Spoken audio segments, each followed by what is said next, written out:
Hello. Hello. Hello, good afternoon. Hello, good afternoon. Hello, good afternoon.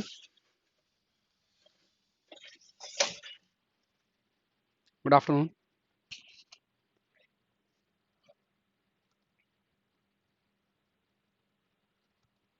Hello, good afternoon Dhananjay.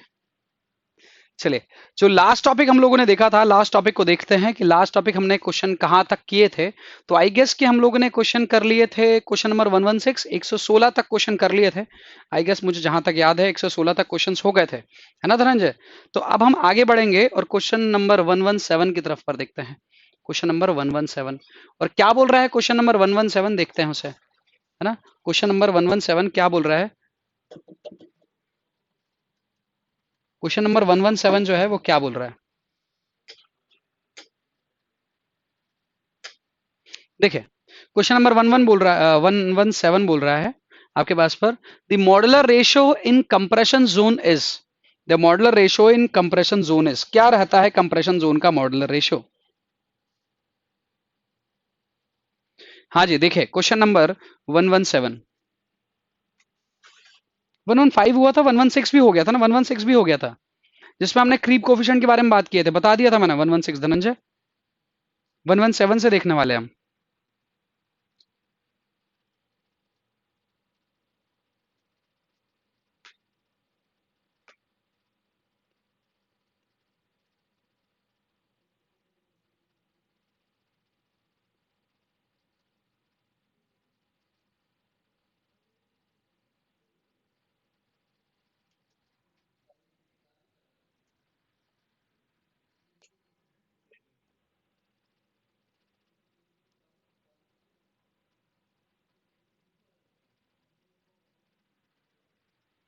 Good afternoon Ravi.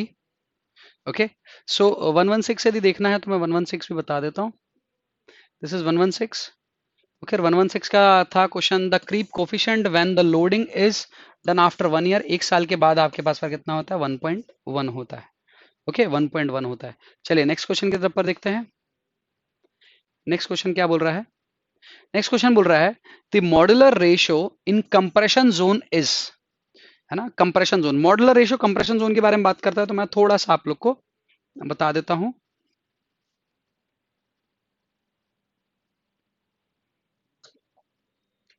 मैं आप लोग को थोड़ा बता देता हूं किसके बारे में, मॉड्यूलर रेशियो के बारे में। ये बात चल रही है इन WSM, वर्किंग स्ट्रेस मेथड। तो in working stress method, modular ratio of tension zone, या टेंशन रेनफोर्समेंट के लिए हम लेते हैं, tension zone is 280 upon 3 sigma CBC। Modular ratio for of compression zone is 1.5 times of 1.5 times of modular ratio of जो आपके पास पर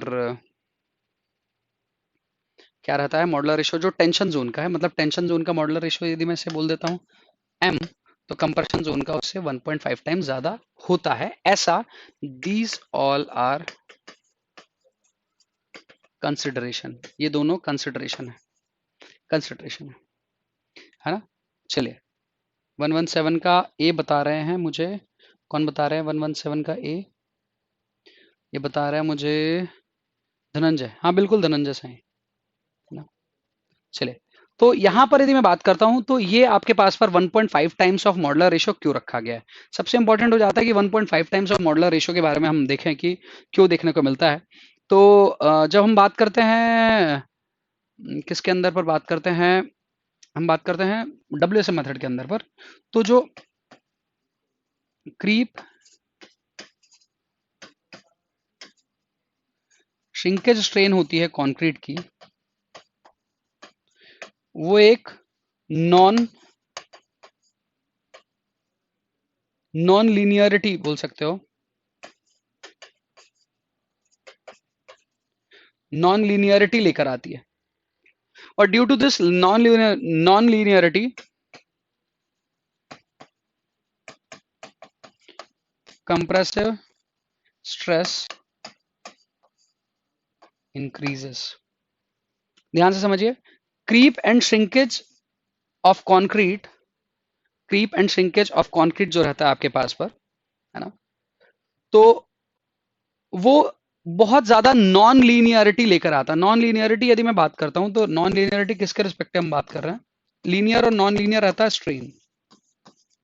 लेकिन यदि मैं बात करता हूं हम जो थ्योरी यूज कर रहे हैं, इलास्टिक थ्योरी, इलास्टिक थ्योरी ये बात करता है लीनियरिटी के बारे में, है ना, लीनियर स्ट्रेन रिलेशन के बारे में बात करता है। तो यहां पर मैं बात करता हूं, यहां पर मैं बात करता हूं तो इसको मैं क्या कह सकता हूं कि आपके पास पर जो मॉडुलर रेशो है वो कंप्रेशन जोन का आपको ज्यादा देखने को मिलता है। उसके ज्यादा देखने का रीजन है कि आपके पास पर जो क्रीप और श्रिंकेज की वजह से जो आपका स्ट्रेन आ जाता है, it will form a higher non linear strain behaviour. और उस higher non linear strain behaviour की वजह से, उस higher non linear strain behaviour की वजह से बहुत ज्यादा कंप्रेसिव स्ट्रेस हो जाती है, या कंप्रेसिव स्ट्रेस आपके पास पर इंक्रीज हो जाती है। अब यदि कंप्रेसिव स्ट्रेस इंक्रीज हुई है तो किसकी हुई है? वो हुई है आपके पास पर कंप्रेशन स्टील की,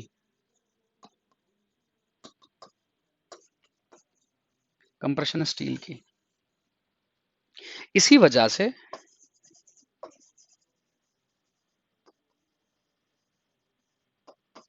मॉड्यूलर रेशियो ऑफ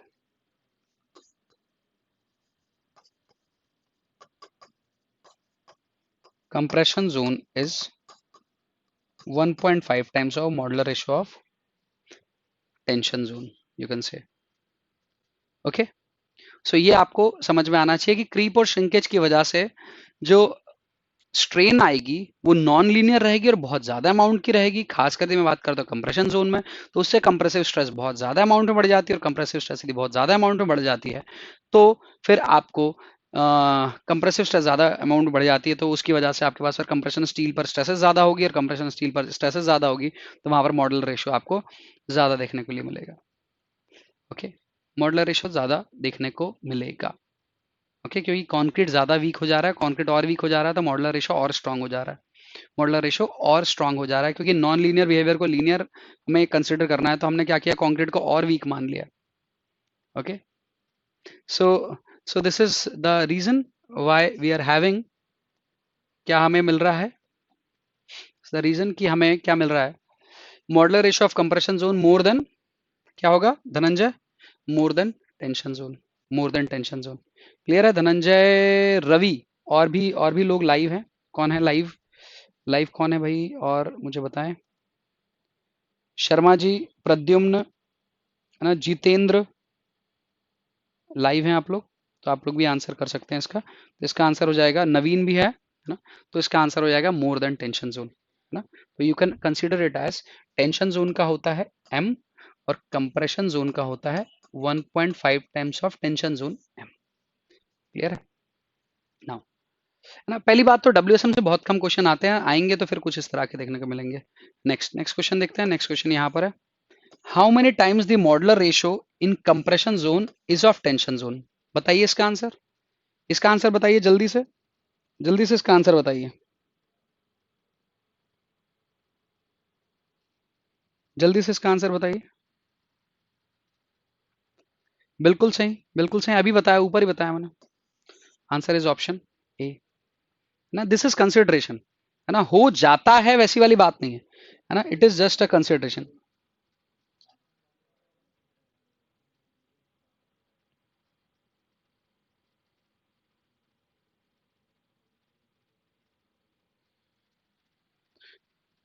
ओके, तो ये थोड़ा सा आप लोग को समझ में आना चाहिए इस बारे में, है ना, ये जो मैंने क्रीप और श्रिंकेज के रिस्पेक्टिव बात किया है उससे समझ में आना चाहिए।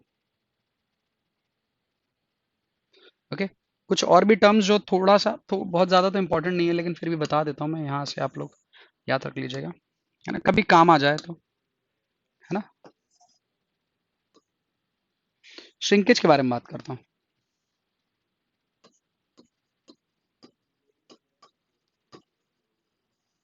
shrinkage reduces tensile stress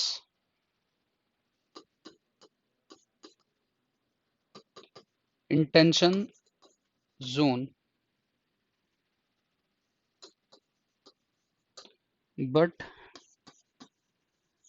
creep increases tensile stresses. ध्यान से समझिए दोनों पॉइंट, दोनों क्या लिखा हुआ है, shrinkage reduce tensile stress, creep increase tensile stress. एक डिक्रीज कर रहा है, एक इंक्रीज कर रहा है। तो ओवरऑल यदि मैं बात करूंगा तो इंक्रीमेंट आपके पास पर यदि आप बोले तो ये दोनों ही एक दूसरे को काउंटर बैक कर रहे हैं, है ना। तो ओवरऑल टेंसाइल स्ट्रेस में बहुत ज्यादा इफेक्ट देखने को नहीं मिलेगा इनका, लेकिन लेकिन shrinkage and creep both increases compressive stress या फिर stress in compression zone. Compressive stress बोल दीजिए तो कंप्रेशन जोन की बात हो जाएगी, या फिर कंप्रेशन जोन की बात कर लीजिए। तो ये दो पॉइंट बहुत इंपॉर्टेंट हो जाते हैं, बहुत ज्यादा इंपॉर्टेंट हो जाते हैं। तो एग्जाम में पूछे जा सकते हैं आपसे, आपसे एग्जाम में पूछा जा सकता है। क्या पूछा जा सकता है, क्या पूछा जा सकता है? समझ आ रही है बात? समझ आ रही है कि नहीं आ रही भाई? है ना, समझ आया क्या लिखा था मैंने, है ना। तो ये आपको दोनों पॉइंट समझ में आना चाहिए। इसके अलावा भी एक और चीज पूछा जा सकता है, क्वेश्चन, मैं क्वेश्चन बता देता हूँ। जैसे हम मॉडुलर रेशियो लिखते हैं, ई एस अपॉन ई से लिख देते हैं ना। तो यदि मॉडुलर रेशियो या फिर ऐसा लिखा जाए ना, ये लिखा है, और क्वेश्चन है if compressive strength of concrete, compressive strength of concrete decreases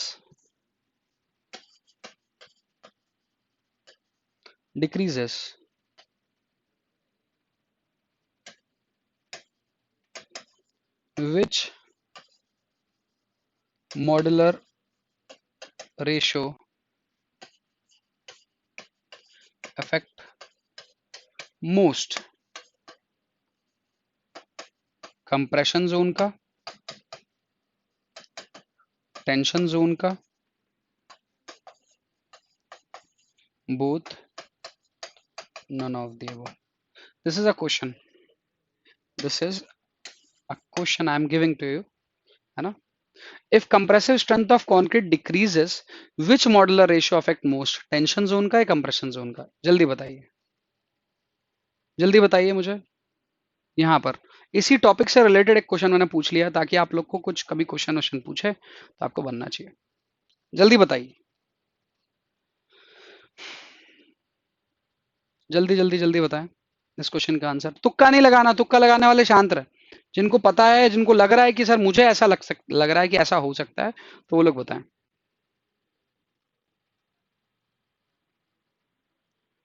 हाँ जी बताइए,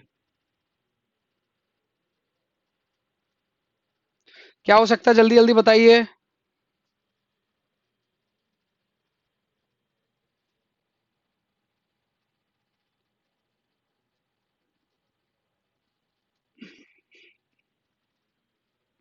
अरे बताओ भाई, इसका आंसर बताओ क्या है, जल्दी से। शर्मा जी, जितेंद्र, धनंजय, रवि, प्रद्युम्न, नवीन। हाँ जी,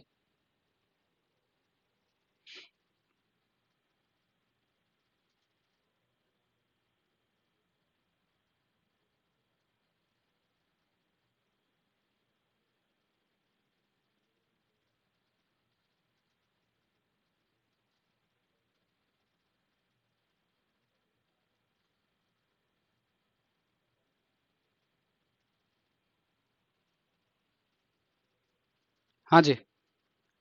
शर्मा जी टेंशन जोन बोल रहे हैं। नवीन टेंशन जोन बोल रहा है।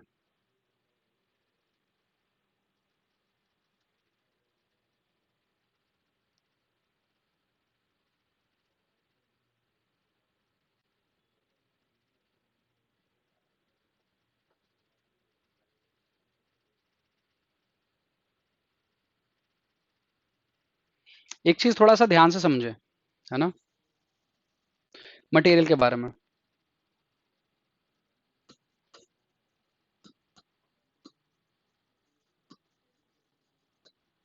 Shrinkage effect high in low strength concrete. एकदम ध्यान से याद रखें, श्रिंकेज का इफेक्ट जो होता है, जो आपका लो ग्रेड का कंक्रीट होता है ना, वो इजीली क्रैक हो जाता है, जबकि हाई ग्रेड का कंक्रीट इजीली क्रैक नहीं होता, है ना। तो वहां पर आपके पास पर कार्बोनेशन श्रिंकेज बोले आप, या फिर आप बोले आपका ड्राइंग श्रिंकेज जो रहता है, वो आपके पास पर लो ग्रेड के अंदर पर ज्यादा होता है। तो लो ग्रेड का जो कंक्रीट रहता है उस पर श्रिंकेज का रेट थोड़ा ज्यादा रहता है। I am not talking about creep, I am just talking about shrinkage. Shrinkage बढ़ गया, है ना, तो मैंने क्या कहा, if compressive strength of concrete decreases, reduce हो रही है, मतलब लो ग्रेड हो रही है। लो ग्रेड होगी तो श्रिंकेज क्या होगा, श्रिंकेज क्या होगा लो ग्रेड पर? ध्यान से सुने मेरी बात और बताएं। श्रिंकेज क्या रहा लो ग्रेड पर, कम हो रहा है, ठीक है। यदि ये कम हो रहा है तो अभी थोड़ी देर पहले मैंने बताया था, थोड़ी देर पहले मैंने बताया था कि टेंशन जोन में, टेंशन जोन में श्रिंकेज क्या करता है, टेंशन जोन में श्रिंकेज क्या करता है, क्या करता है भाई Sharma ji? Shrinkage tension zone में क्या करता है, टेंसाइल स्ट्रेस को ही कम कर देता है, टेंसाइल स्ट्रेस को रिड्यूस कर देता है। अरे यदि टेंसाइल स्ट्रेस को रिड्यूस कर देगा ना, तो स्टील जो रहेगा ना, स्टील की रिक्वायरमेंट भी कम हो जाएगी। अरे मेरी बात समझ में आ रही है?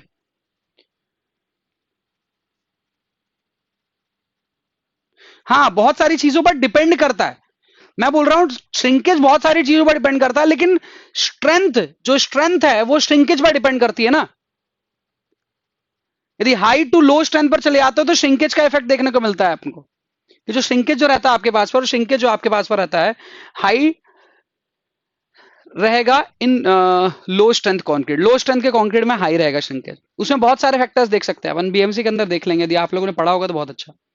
तो यहां पर मैं बोल रहा हूं टेंशन जोन में श्रिंकेज का इफेक्ट क्या देखने को मिलेगा, टेंशन जोन में श्रिंकेज का, जब आपके पास पर कंक्रीट की ग्रेड कम हो जाएगी, कंक्रीट की ग्रेड कम होगी तो श्रिंकेज का इफेक्ट बढ़ेगा, और श्रिंकेज का इफेक्ट बढ़ता है तो टेंसाइल स्ट्रेस को भी क्या करता है कम, और टेंसाइल स्ट्रेस को कम करता है तो स्टील भी क्या हो जाएगा कम, और यदि स्टील कम हो जाएगा तो टेंशन जोन को तो अच्छा है, टेंशन जोन को तो कोई प्रॉब्लम ही नहीं है, टेंशन जोन को कोई प्रॉब्लम नहीं है यहां से।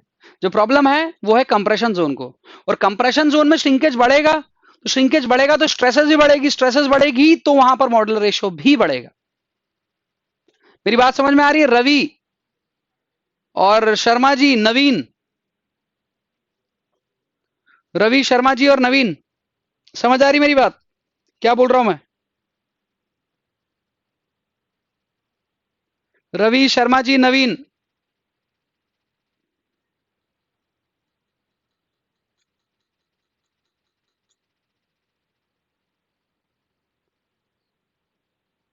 ओके, तो ये देखिए मैंने एक क्वेश्चन सिर्फ इसलिए क्रिएट किया, हालांकि इस तरह के क्वेश्चंस बहुत कम देखने को मिलेंगे आप लोग को, आपके जो भी आप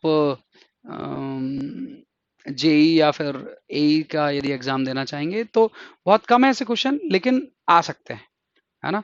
तो कंसेप्ट है इस क्वेश्चन के अंदर, काफी अच्छा कंसेप्ट है। आप देखिए कंसेप्ट किधर से लेकर आ रहा हूं मैं, कि पहले तो स्ट्रिंग आपने डिक्रीज किया तो क्या किया, है ना, है ना, डिक्रीज किया तो क्या किया आपने, डिक्रीज किया तो फिर देखो कि मॉडुलर रेशियो पूछ रहा था, मॉडुलर रेशियो के बारे में पहले पता करो, कंप्रेशन टेंशन का खुद का रिलेशन क्या है मॉडुलर रेशियो, तो श्रिंकेज से है, तो श्रिंकेज को देखो, तो श्रिंकेज के हिसाब से फिर अपन ने समझ में आया, है ना जितेंद्र, समझ में आ रहा है? तो ये बड़ा ही इंपॉर्टेंट पार्ट था जो मैंने अभी आप लोगों से डिस्कस किया, है ना। तो ध्यान से समझिए कि आप लोग के लिए ना बहुत इंपॉर्टेंट हो जाता है कि आप वो क्वेश्चन भी सॉल्व करें जो आपके क्वेश्चन से बन सकते हैं, रिलेटेड हो सकते हैं। ओके, तो मैंने उसी से रिलेटेड एक क्वेश्चन क्रिएट करने की कोशिश किया था।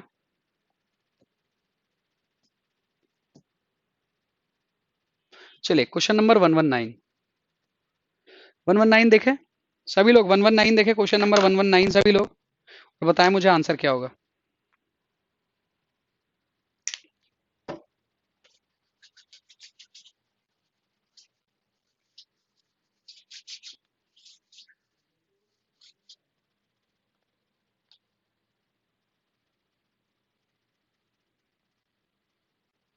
जल्दी बताएं।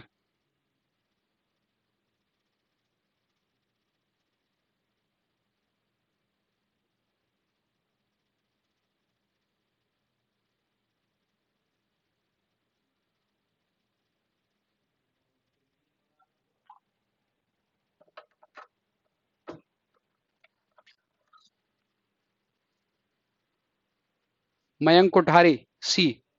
199 का शर्मा जी भी बता रहे हैं। अभी शर्मा जी मैं थोड़ी देर पहले बताया हूँ। थोड़ी देर आप थोड़ा लेट आए हैं या नहीं, मुझे तो नहीं लगता लेट आए, मैं थोड़ी देर पहले बताया हूँ कि आपके पास पर higher modular ratio of compression zone होने का रीजन अभी लिखाया था मैंने, due to higher creep and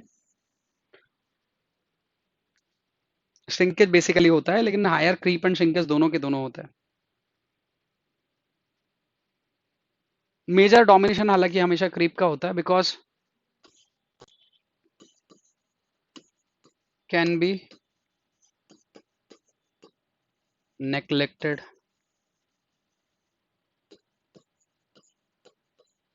effect is minimum।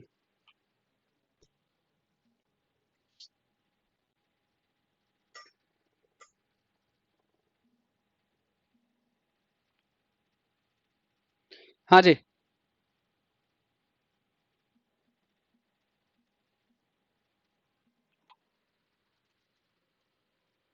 ठीक है, अभी श्रिंकेज क्यों नहीं, can be neglected, effect is minimum. कितना स्ट्रेन होता है इसका, 0.000। फेलियर में इसका इम्पैक्ट बहुत कम होता है। शर्मा जी, शर्मा जी समझ आया।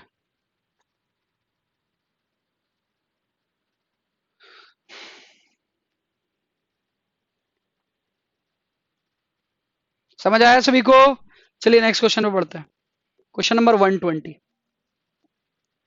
Question number 120।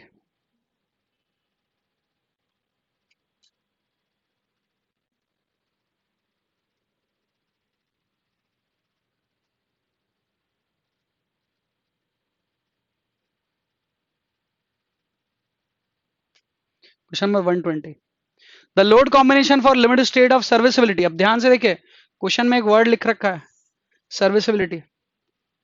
One structure is subjected to dead load, live load, wind load, तीनों लगे हों, क्या होगा बताइए। नवीन सी, प्रद्युम्न सी, मयंक सी, रवि सी, धनंजय शर्मा जी बताइए। धनंजय शर्मा जी बताइए क्या होगा आंसर।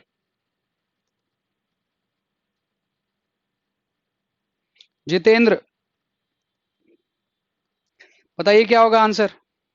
बिल्कुल बिल्कुल सही ना, ये कॉम्बिनेशन है आपके पास पर सर्विसिबिलिटी का। ये कॉम्बिनेशन कहीं का नहीं है, ये कॉम्बिनेशन है आपके पास पर कोलैप्स का।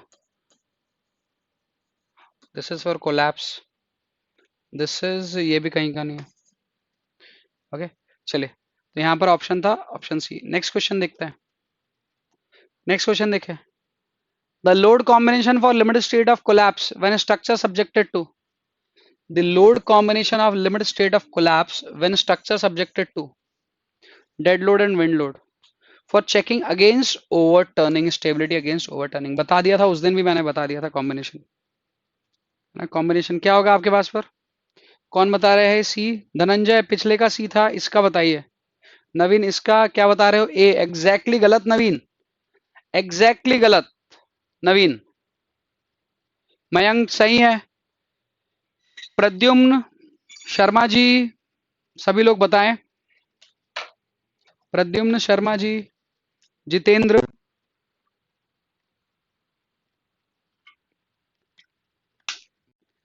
रवि, रवि आप भी बताएं।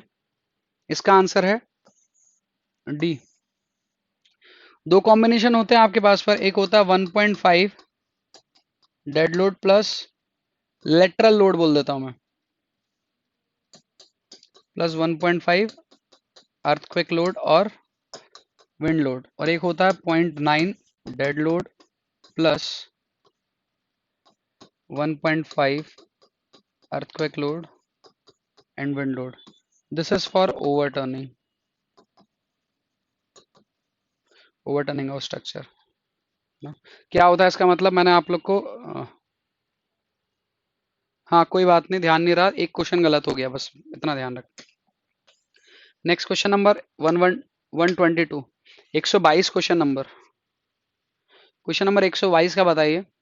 Vibration come under the category of, vibration किसकी कैटेगरी में आता है?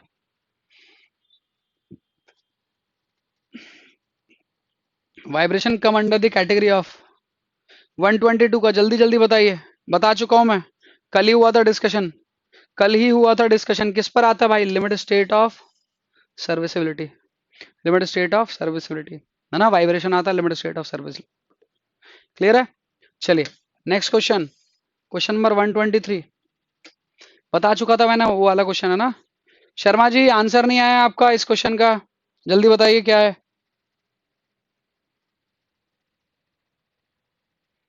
हाँ जी, the minimum grade of concrete for water tank, water tank किसके अंदर आता है भाई? बताया था मैं, सीवीआर। क्यों? क्योंकि होती है यहाँ पर क्या, alternate wetting and drawing, alternate wetting and drawing CVR के लिए। तो क्या हो जाएगा भाई? 123 का ए बता रहे हैं, बिल्कुल सही, बिल्कुल सही, बिल्कुल सही। ओके, नेक्स्ट क्वेश्चन की तरफ पर बढ़ते हैं। नेक्स्ट क्वेश्चन है the minimum reinforcement for wall thickness, water tank की वॉल जो है उसकी थिकनेस के लिए आपके पास पर कितना होगा मिनिमम परसेंटेज ऑफ वाटर?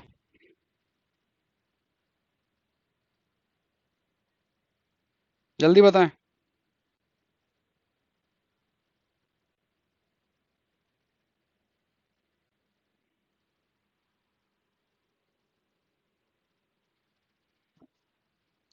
हाँ जी, वाटर टैंक है, नॉर्मल क्वेश्चन नहीं थे।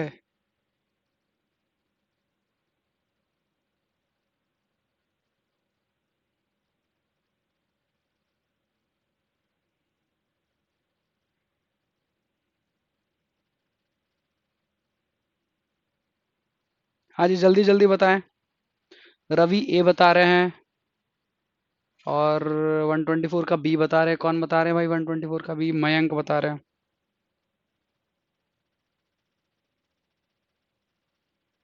और बताइए बाकी लोग।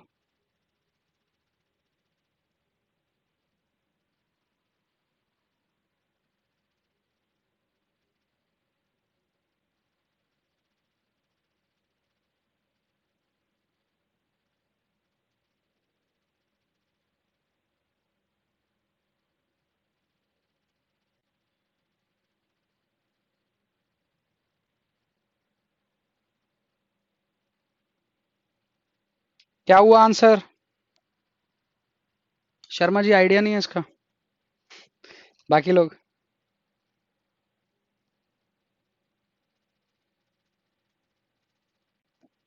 चलिए डिटेल दे दूं, अब देखना, काम की सब चीजें बता रहा हूं मैं आपको। हम्म, पहली बात अपन बात कर रहे हैं वाटर टैंक के लिए। वाटर टैंक से रिलेटेड जो कोड है वो है आपके पास पर 3370। इसके चार पार्ट देखने को मिलेंगे, पार्ट 1 2 3 4। पहले में डायमेंशंस कैसे बनाते हैं, दूसरे में आरसीसी, फिर प्री स्ट्रेस कंक्रीट, है ना, इन सब का दिया हुआ है। नाउ इसमें मेथड, डिजाइनिंग मेथड जो है वो कौन सी यूज होती है? WSM। ठीक है, मिनिमम स्टील, मिनिमम स्टील कितना होता है इसमें? 0.35%, 0.64%। This is for HYSD, this is for mild steel. Clear है? नेक्स्ट, मिनिमम स्टील का एक और क्राइटेरिया है, वो लिखता हूं मैं। In case of span less than 15 metre, 15 metre से यदि कम स्पान रहता है, 15 मीटर से लंबा स्पान नहीं रहता है, सो यही मिनिमम स्टील हो जाता है, मिनिमम हो जाता है। ऊपर वाला कम होकर 0.24%, ये HYSD में, और इसमें हो जाता है 0.40% माइल्ड स्टील में। क्लियर है? ये इतना डेटा आप लोग को बेसिक पता रहना चाहिए। क्लियर है? कुछ और भी डेटा बता देता हूँ, जैसे वाटर टैंक।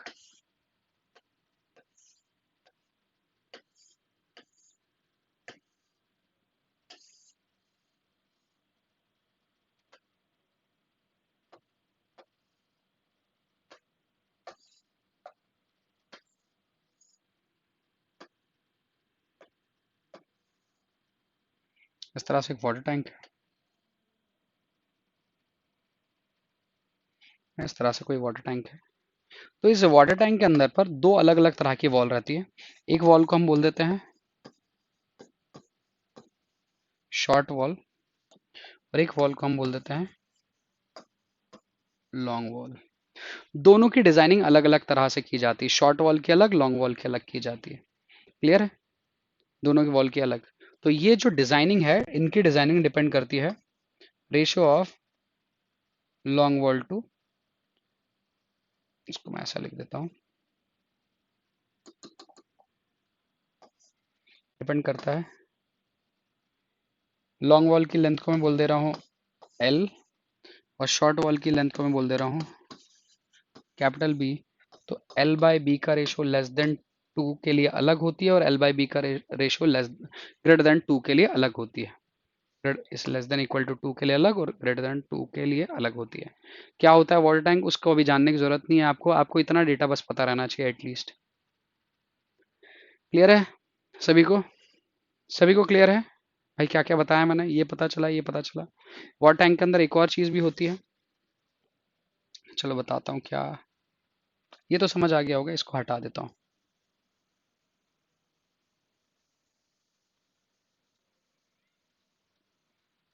वाटर टैंक की यदि वॉल, वॉल की जो थिकनेस है, उस थिकनेस पर भी प्रोविजन दिया है, थिकनेस पर भी प्रोविजन दिया है। यदि ये थिकनेस लेस देन 200 mm रहती है, 200 नहीं सॉरी 100 mm रहती है, 100 mm रहती है, तो बार यहाँ लगाए जाते हैं सेंटर पर, और 100 से ज़्यादा लेस देन इक्वल टू है, और यदि 100 से ज़्यादा रहती है तो हम दोनों फेस पर लगाते हैं, एल्स दोनों फेस पर लगाते हैं। So if the thickness of the retaining wall is less than, ये रिटेनिंग वॉल में भी होता है और वाटर टैंक में भी होता है, is less than 100 mm, the bar is placed only at the centre, है ना, एक ही लेयर लगाई जाती है, और ये दोनों फेस में लगाए गए हैं, है ना, फ्रंट और बैक फेस दोनों में लगाए गए हैं, और ये सिर्फ सेंटर में लगाया गया है ना। लेस देन 100 mm वाले में बात करो, ये ज्यादा वाले में बात कर रहा हूँ। क्लियर है? रिस्पॉन्सिबिलिटी भी दे देते हैं, यदि 500 से ज्यादा हो जाती है थिकनेस, 500 से ज्यादा थिकनेस हो जाती है, तो इधर का 250 की जरूरतों को पूरा करता है इधर वाला बार, और नीधर की 250 वाला जो रहता है, वहां पर रेजिस्टेंस आपके पास पर ऑफर करता है इधर वाला बार। हाँ, ठीक है, ठीक है, आई गेस समझ में आ गया होगा आप लोग को। चलिए ना, समझ आ गया होगा आप लोग को। तो इसके अकॉर्डिंग यदि मैं बात करूं, तो आपके पास पर वाटर टैंक के लिए कितना हो जाएगा, 0.30, 0.30 is the percentage of steel, क्योंकि 0.64 है नहीं ऑप्शन में। 0.64 रहता ना तो आप उसको भी चूज कर सकते थे माइल्ड स्टील के रिस्पेक्टिव, लेकिन वो है नहीं। बट सर वो 15 मीटर वाला भी तो क्लॉज नहीं दिया, नहीं दिया है तो मानकर चलना है कि आपके पास पर 15 मीटर या उससे ज्यादा ही है ना। परसेंटेज कम नहीं बताना है, ज्यादा बताना है। कम किए थे ना उसमें, कम करेंगे कब, जब आप स्पेशल कंडीशन बताओगे, तो इसलिए इसका आंसर है 0.3, या फिर हालांकि होना चाहिए 0.35। क्लियर है सभी को? अरे भाई क्लियर है या नहीं है, जल्दी बताइए।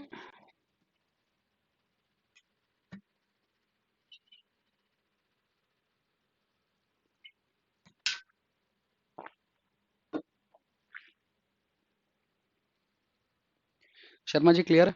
चलिए नेक्स्ट क्वेश्चन पे बढ़ते हैं। नेक्स्ट क्वेश्चन है IS code for water tank, अभी बताया यार। IS code for water tank कल पूछता तो शायद आप लोग आंसर में कुछ कर सकते थे, लेकिन आज तो बता ही सकते हो। क्या होगा भाई? बिल्कुल ए 3370, है ना। चलिए next question. Less creep will be in, less creep will be in, less creep किस में देखने को मिलता है? आपने पढ़ा नहीं है इसलिए आप लोग नहीं बता सकते, लेकिन फिर भी बताइए। सर ये आरसीसी पीसीसी का पता नहीं, हो सकता है कि सब में ही नहीं हो सकता है प्रीस टेस्ट। प्रीस टेस्ट के अंदर पर इफेक्ट कम आता है, इफेक्ट कम आता है। उसका रीजन क्या है? उसका रीजन क्या है कि प्री स्ट्रेस के अंदर पर क्रीप को रिड्यूस कर देता है कौन? जो हमने प्री स्ट्रेसिंग किया है। तो क्रीप में या प्री स्ट्रेस में it is reduced by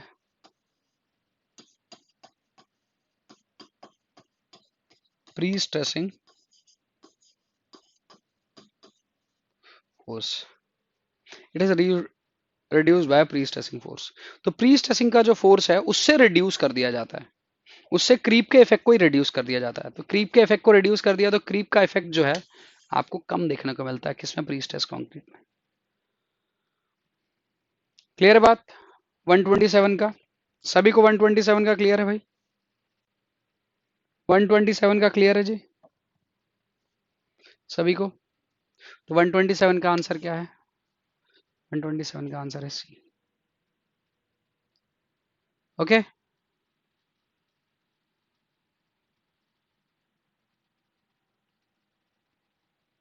okay आगे बढ़ते हैं।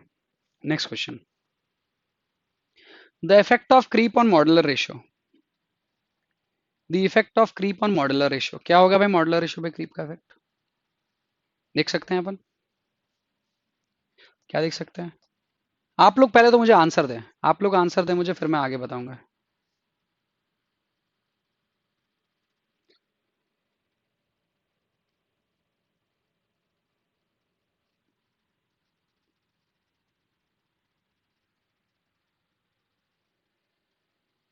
बिल्कुल सही Sharma ji, modular ratio increase करेगा 127 का, बी बताने वाले बहुत सारे हैं। बिल्कुल, कैसे हो जाएगा?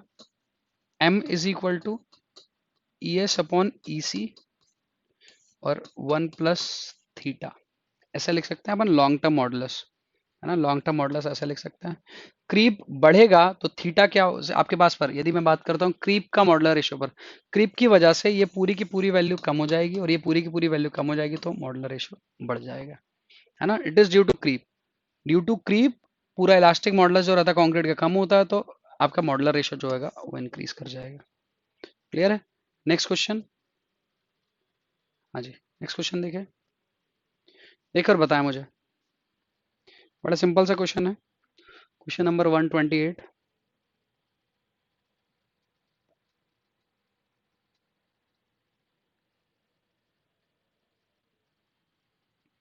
128 का बी, बिल्कुल सही, सिंपल सा क्वेश्चन है। क्या पूछा भाई? फ्लेक्सुरल स्ट्रेंथ पूछा है, और कंप्रेसिव स्ट्रेंथ आपने कितनी ऑब्जर्व की है? 36, 36 फ्लेक्सुरल स्ट्रेंथ पूछा है, 0.7 रूट एफ सी के, 0.7 36 का रूट 6, 4.2 आंसर। हाँ बिल्कुल, सॉल्व ही नहीं करना, सीधा बन रहा है। Next question, what is the approximate value of elastic modulus of concrete? 25 का रूट 5, 5 इंटू 5000, 25,000। 129 का सी, मयंक ने बता दिया, बाकी प्रद्युम्न, जितेंद्र, शर्मा जी, धनंजय, नवीन। क्वेश्चन नंबर 129, 129 देखें, question number 129।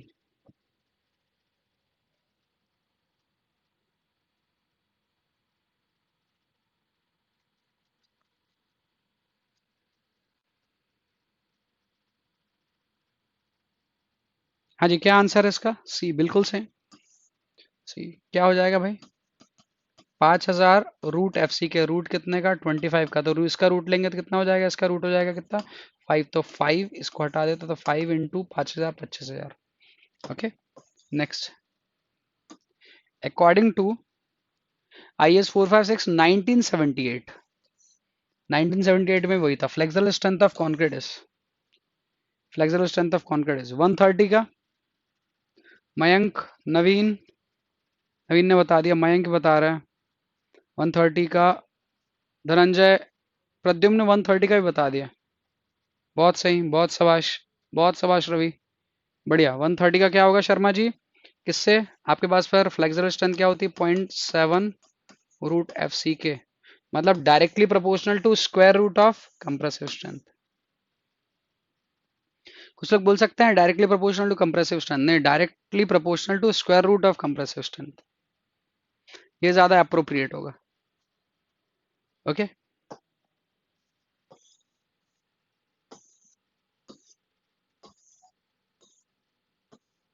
Question number 131, question number 131, बड़ा सिंपल सा। इसका आंसर यदि नहीं दिया ना तो फिर अपने को ना कुछ नहीं करना है, घर वालों को बोल देना कि हमसे ना हो पाएगा। क्या होगा इसका आंसर? आई एस 456, है ना, 131 का आई एस 456 होगा भाई। बढ़े आगे। देखिए, पहले के क्वेश्चंस में टाइम लगा और अभी के क्वेश्चंस में टाइम नहीं लग रहा है, क्योंकि क्या होता है, चीजें रिपीट ही हो रही है, चीजें रिपीट ही हो रही है। अब ऐसे ही एग्जाम में भी होगा आप लोग के साथ, इन्हीं क्वेश्चंस में से कुछ क्वेश्चंस आप लोग को देखने को मिलेगा, इसीलिए आप लोगों ने प्रैक्टिस बैच लगाई है। प्रैक्टिस बैच लगाने का फर्क क्या हो जाता है, आप जितने क्वेश्चंस बन सकते हैं या बन रहे हैं जनरली किसी ना किसी स्टेट में, किसी ना किसी पीएससी में, तो वो सभी क्वेश्चंस को आप देख लिए हैं, तो इन्हीं में से कुछ क्वेश्चंस आप लोग को देखने को मिलेंगे। तो उस दिन भी आपका एग्जाम जो रहेगा ना, ऐसे ही जाएगा जैसे आप लोग अभी दे रहे हैं, है ना। नेक्स्ट, 132 का क्वेश्चन ही नहीं दिख रहा है।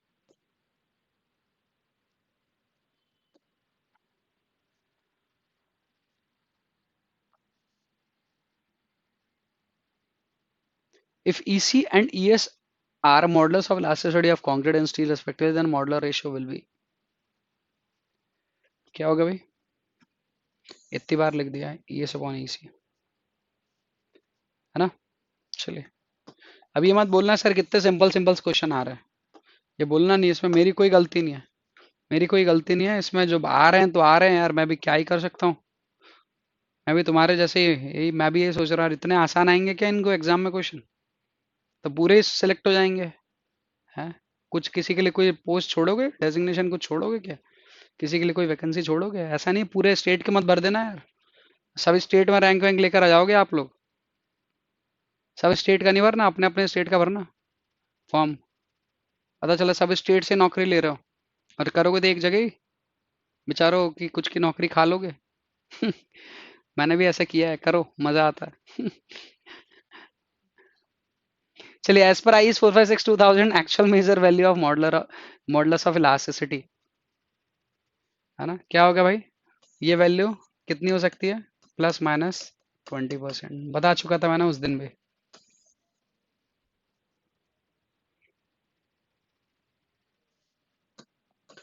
चलिए, नेक्स्ट क्वेश्चन नंबर 134,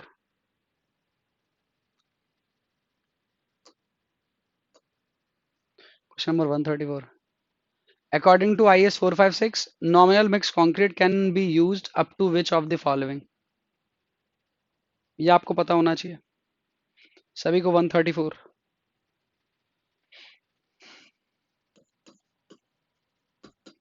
नॉमिनल होता है और एक होता है mix design, greater than 25, greater than and equal to 25, और 25 से ऊपर पूरे होते हैं,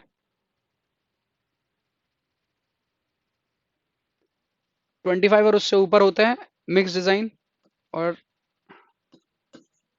20 और उससे कम होता है नॉमिनल मिक्स। तो according to I S 456/2000 the nominal mix concrete can be used up to which of the grade? M20, 34 का बी बता रहे हैं आप?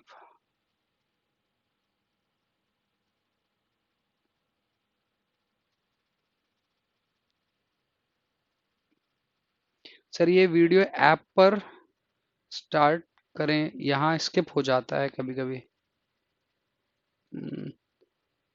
एक बार टेक्निकल टीम से एक बार थोड़ा बात कर लेना आप, है ना, मैं भी बात कर लूंगा तो सही हो पाएगा। 34 का सी बी बता रहे हैं मिस्टर जितेंद्र। नहीं नहीं, जितेंद्र बी नहीं है, सी है भाई। Okay, next.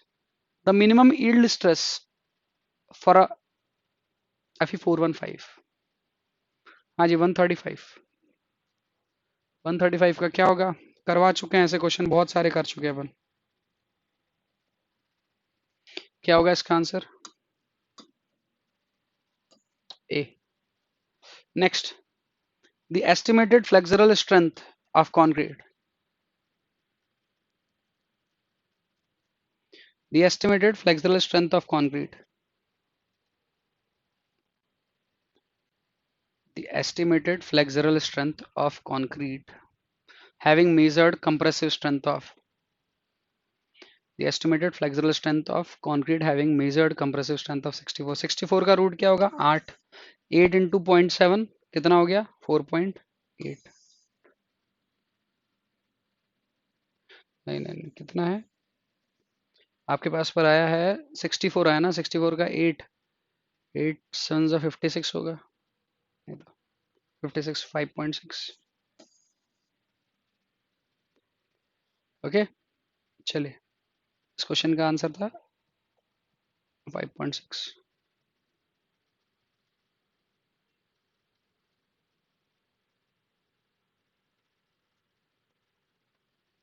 क्वेश्चन देखे, ये क्वेश्चन के बारे में बात कर दूं, गेट का क्वेश्चन है।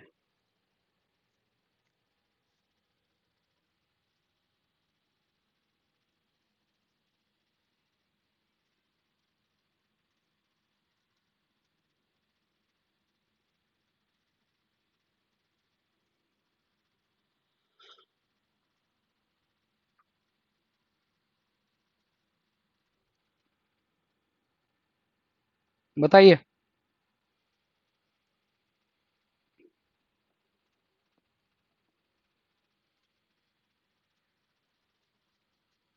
मयंक कोठारी, रीजन बताओ मयंक कोठारी। आंसर तो कर रहे हो, रीजन बताओ मुझे इस क्वेश्चन के आंसर का। Mayank Kothari, tell me the reason. Tell me the reason why high tide is not considered under extreme. Why high tide is not considered under extreme? Because यदि अपन कोड की बात करें तो कोड आपका बोलता है कि हाई टाइड जो होगा वो हमेशा एक्सट्रीम के अंदर आएगा, लेकिन यहां पर क्यों नहीं ले रहे हो आप? Mayank Kothari, what is the reason? All of you, write the reason. Write the correct reason for this particular problem.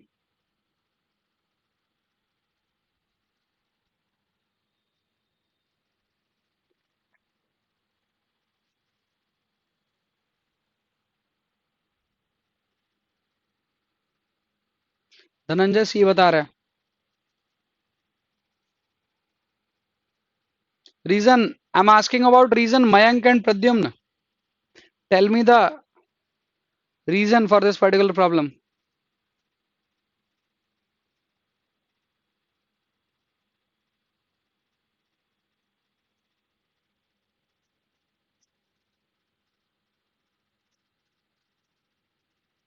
देखिए, IS 456 2000 ने जो लिखा है ना एक्सट्रीम में,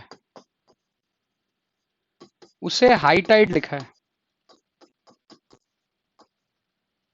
अब हाई टाइड या टाइडल इफेक्ट जो है आपके पास पर, जब 100% हाई होगा, जब ये 100% होगा, then it is considered under extreme.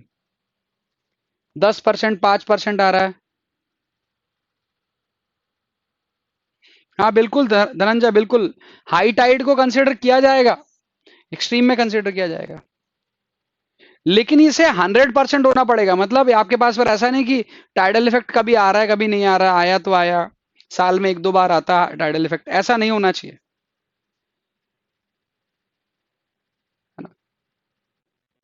तो उस तरह के स्ट्रक्चर को अपन ना एक्सट्रीम में ना रखकर किस में रखेंगे, वेरी सीवियर में। फ्रीजिंग एंड थॉइंग हो रही है फॉर एग्जांपल, इसी के एग्जांपल में उससे भी देता हूँ। नहीं नहीं, अल्टरनेट वेटिंग ड्राइंग कुछ भी बोलना है क्या अपने को? नहीं नहीं नहीं प्रद्युम्न, गलत है, गलत है भाई, कंसेप्ट गलत है इसमें।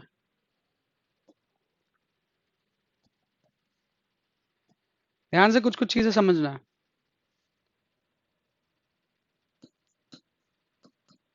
सीवियर, वेरी सीवियर,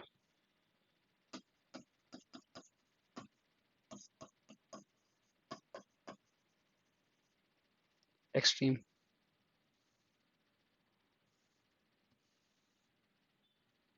यार कुछ भी होता है।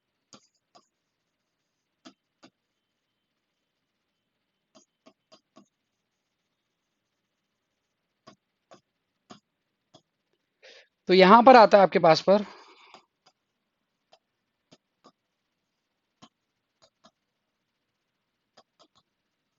फ्रीजिंग एंड थॉइंग, यहां आता है। तो फ्रीजिंग एंड थॉइंग यहां पर ही आता है, लेकिन वो 100% और बहुत एक्सट्रीम लेवल की है। जैसे मैं बोल सकता हूं सीवियर फ्रीजिंग एंड थॉइंग, जैसे अपन फ्रॉस्ट एक्शन बोलते हैं, तब वो वेरी सीवियर में आता है। ओके, इसके अलावा मॉइस्चर आता है किसका,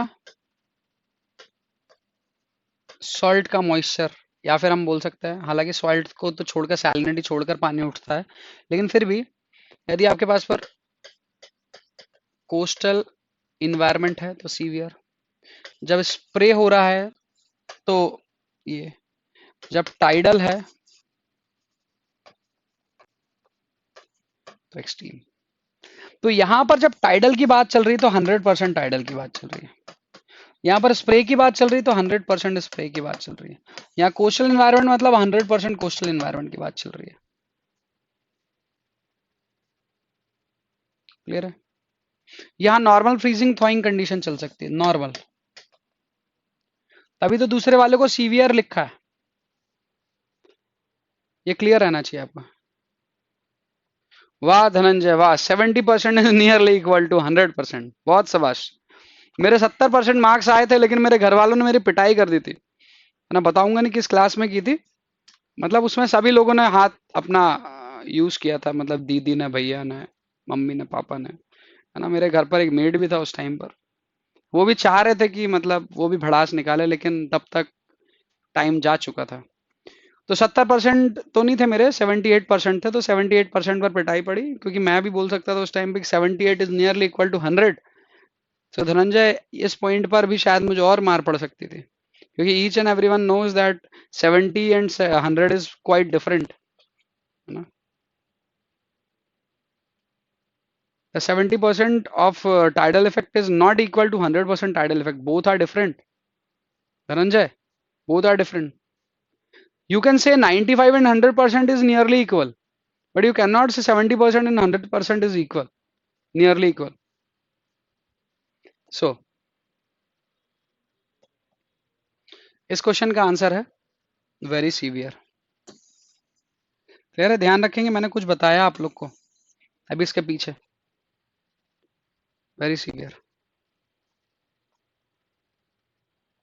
ओके, चलिए नेक्स्ट क्वेश्चन की तरफ पर बढ़ते हैं। Next question, for concrete of grade M50 short term modulus of elasticity will be nearly. Question number 138. Question number 138.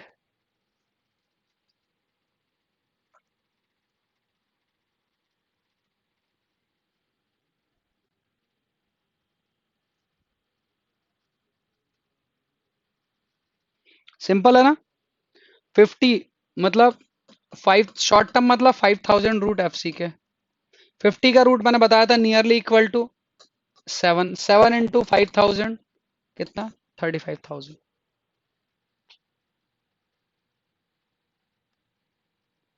Okay Dhananjay, Pradyumna, हाँ अप्रोक्स ऑप्शन जो दिया है ना, ऑप्शन को टिक करो, अप्रोक्स तो चलेगा, अपने को पता है अप्रोक्स है, लेकिन ऑप्शन नियर बाय जो ऑप्शन अपने को करेक्ट लग रही है वो बी लग रही है।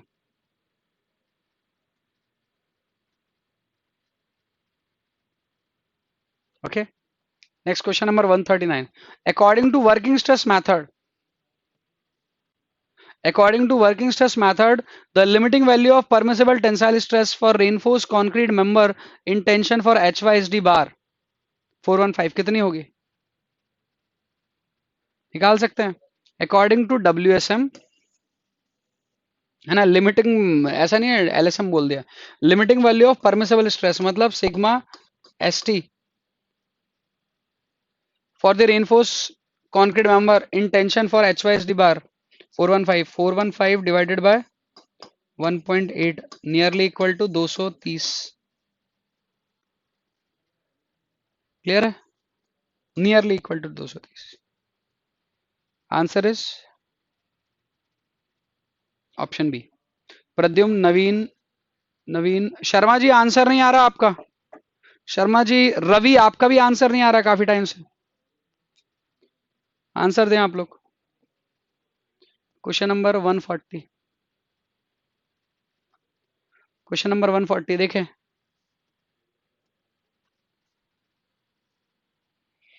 Y steel is commonly used as good reinforcing material, steel को ही क्यों यूज किया जाता है as a good reinforcing material?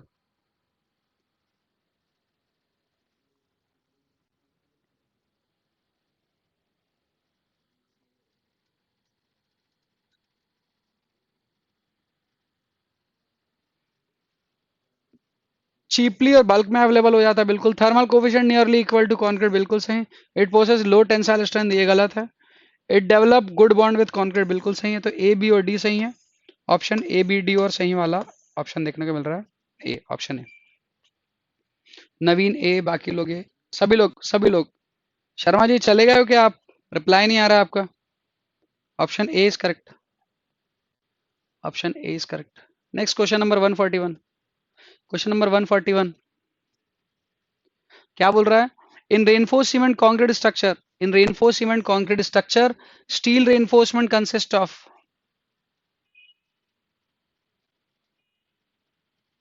क्या क्या यूज किया जाता है? डिफॉर्म्ड बार यूज किया जाता है, HYSD। कोल्ड ट्विस्टेड बार वही है आपके पास, पर HYSD का ही, HYSD में जो कोल्ड ट्विस्टेड बार और हॉट वर्किंग बार दोनों होता है।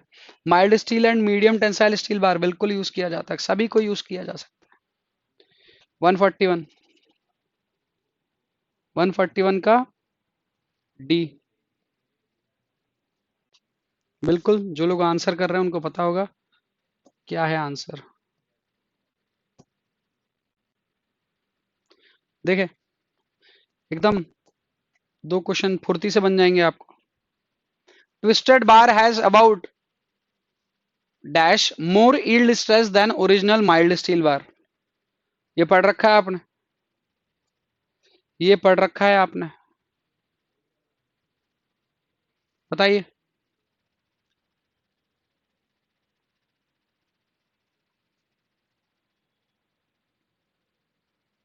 शर्मा जी बिल्कुल सही। कुछ चीज बता रहा हूं ध्यान रखेंगे, कुछ चीज बता रहा हूं ध्यान रखेंगे। क्या बता रहा हूं मैं?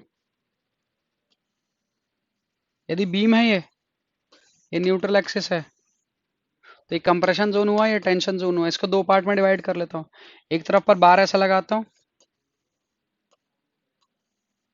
एक तरफ पर बार ऐसा लगाता हूँ।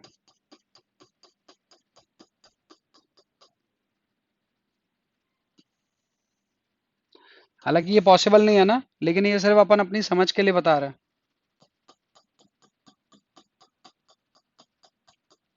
ये ऐसा। मतलब ये वाला जोन किसका बना दिया मैंने, प्लेन बार का, और ये बना दिया मैंने HYSD बोल दो आप इसे, या फिर आप बोल दो उसे रिप्ड बार का। ओके, तो बॉन्ड स्ट्रेंथ क्या होती है? यहाँ की बॉन्ड स्ट्रेंथ होती है टाउ बी डी, ऊपर वाली 20% बढ़ जाती है तो 1.2 टाउ बी डी। प्लेन से HYSD की स्ट्रेंथ कितनी ज्यादा रहती है, 60%, तो 1.6 टाउ बी डी हो जाती है वो। और टेंशन से कंप्रेशन की स्ट्रेंथ कितनी होती है? 25% ज्यादा रहती है। ये 2 नहीं है, 25 है, 1.25 है, 1.25 है ना?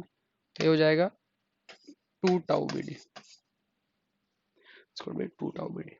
क्लियर है? तो ये आप लोग को पता रहना चाहिए यहाँ से बॉन्ड के टॉपिक से ना, यही क्वेश्चन पूछा गया इसी से रिलेटेड। कितना ज्यादा होता है प्लेन से एच वाइज डी का? प्लेन से एच वाइज डी का 60% ज्यादा होता है। तो प्लेन से एच वाइज डी का 60% ज्यादा होता था, ऑप्शन में दिया है 50%, तो ये है near by option correct. Next question, the compressive strength of concrete is about 10 to 15% of its tensile strength. The compressive strength of concrete is about 10 to 15% of its tensile strength. सही है गलत है? गलत है साहब, उल्टा लिखा हुआ है, उल्टा लिखा हुआ है इसलिए फॉल्स। शर्मा जी फॉल्स है ना? चलिए, सभी लोगों ने किया इसका आंसर। अब ये नेक्स्ट दो क्वेश्चन देखें। The coefficient of thermal expansion of concrete is nearly equal to. ये नहीं बताया तो क्या बताया भाई? क्या है आंसर? स्टील है, स्टील,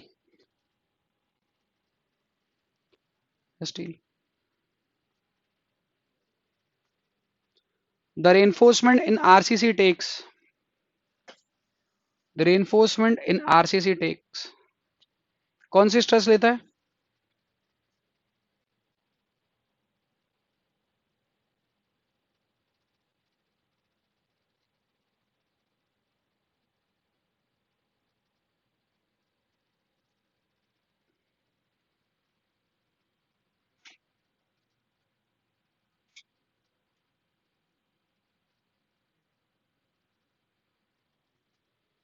बिल्कुल लेता तो ये भी है, लेकिन प्राइमरी फंक्शन ये है, प्राइमरी सेकेंडरी और फिर ये टर्शरी, और ये इसको मैं बोल सकता हूँ ऑप्शनल, ऑप्शनल होता है ना? इसका 145 का बी बता रहे हैं क्या धनंजय? 145 का ए है, हाँ करेक्ट कर लिया आपने। चलिए, प्राइमरी सेकेंडरी टर्शरी सबसे इंपॉर्टेंट ये, उसके बाद ये, उसके बाद ये, इसके लिए जरूरी भी नहीं डिजाइन करें, और ये तो ऑप्शनल है, करना करो नहीं करना मत करो। Next 146, what will be the estimated value of modulus of elasticity of for concrete for compressive strength 25? 25 के लिए कितना होगा भाई? गीगा पास्कल में पूछा है, गीगा पास्कल।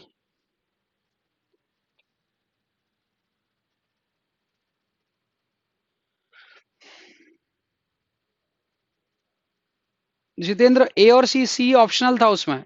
ऑप्शनल मतलब आप, ऑप्शनल नहीं था, सी के लिए डिजाइन डिपेंड करता है कि फेल हो रही है नहीं हो रही है। 45 का जो आप बोल रहे हो, 46 का बताइए। 25,000 मतलब 25 गीगा पास्कल होगा ना भाई? 25 का रूट हो गया 5000 into 5 is equal to 25,000, 25 giga pascal, क्योंकि ये होता था mega pascal, giga pascal.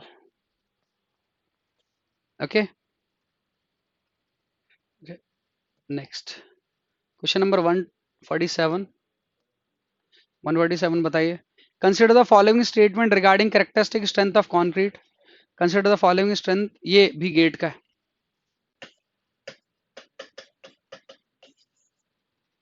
Gate का क्वेश्चन है। चलिए, क्या है कैरेक्टरिस्टिक स्ट्रेंथ ऑफ कंक्रीट के रिस्पेक्टिव आप पढ़े समझे। The test result of the sample shall be, है ना, average of strength of 3 specimen.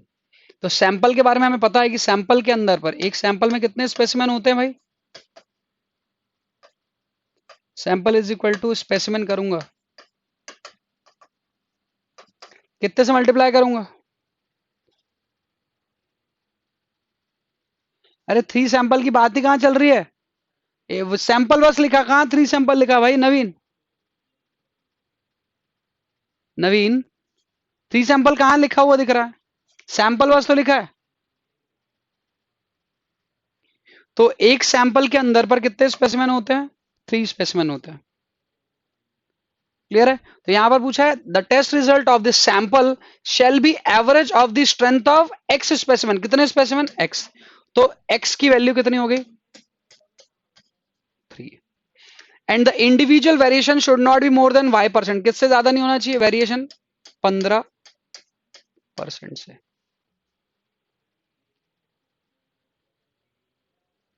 अरे कोड ने, बाबा, कोड ने 3 सैंपल लेने को कहां बोल दिया है हीरो? कहां बोल दिया कोड ने 3 सैंपल लेने को? बताओ मुझे, बताऊं क्या मैं आपको? कहां पर लिखा हुआ है?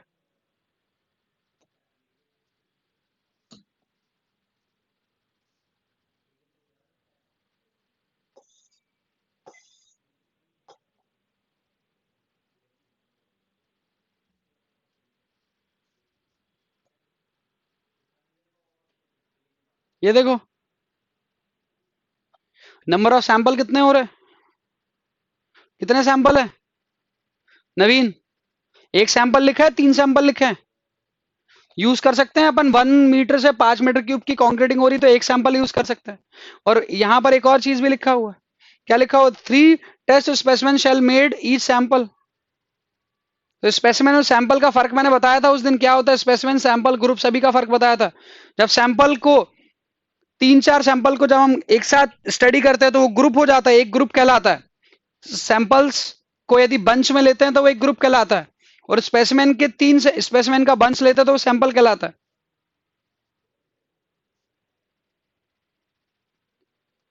ओके, तो ये समझ में आया होगा आपको?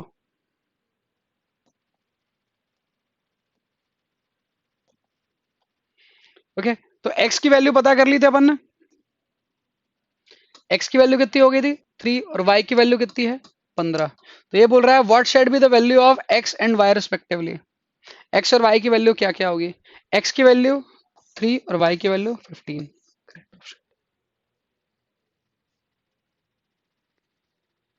क्लियर है सभी को?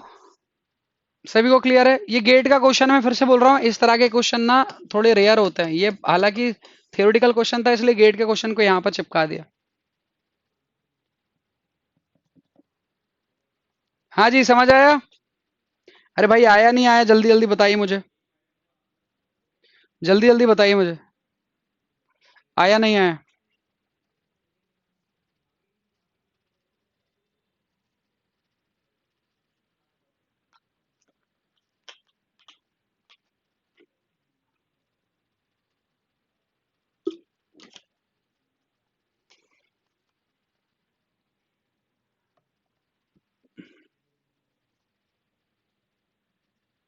हाँ, यूपी में जेई में आया था ना, लिखा है जेई 2016 में।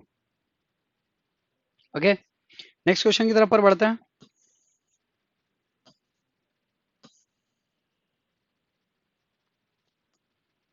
For enforce concrete member totally immersed in sea water, पूरी तरह से सी वाटर में इमर्स्ड है, बताइए, पूरी तरह से सी वाटर में इमर्स्ड है।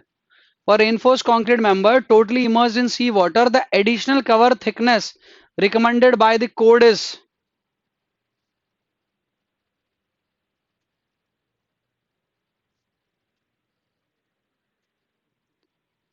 हाँ जी,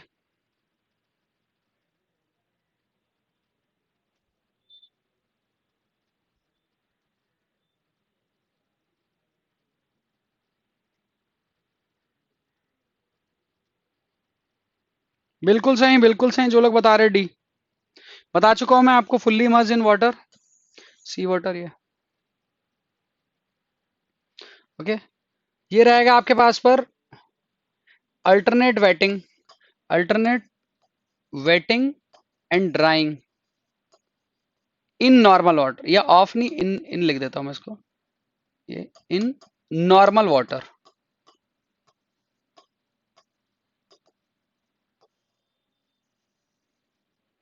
इन normal water, alternate wetting and drying in normal water. Okay, next,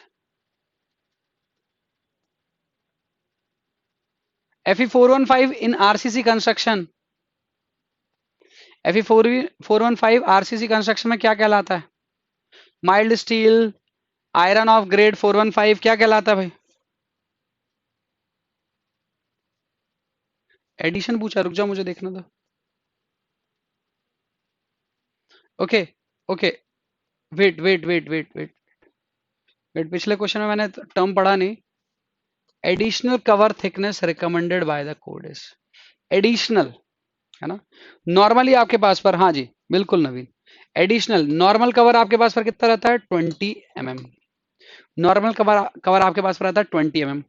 और और क्या फुल्ली इमर्स्ड इन वाटर मतलब यहां पर आपके पास पर कवर रहेगा 45। इन दोनों का डिफरेंस क्या हो गया? इन दोनों का डिफरेंस हो गया 25 mm। दिस इज एडिशनल, मतलब 20 से 45 किया, कितना बढ़ा दिया? 25 mm बढ़ा दिया। Answer is option A. Answer is option A.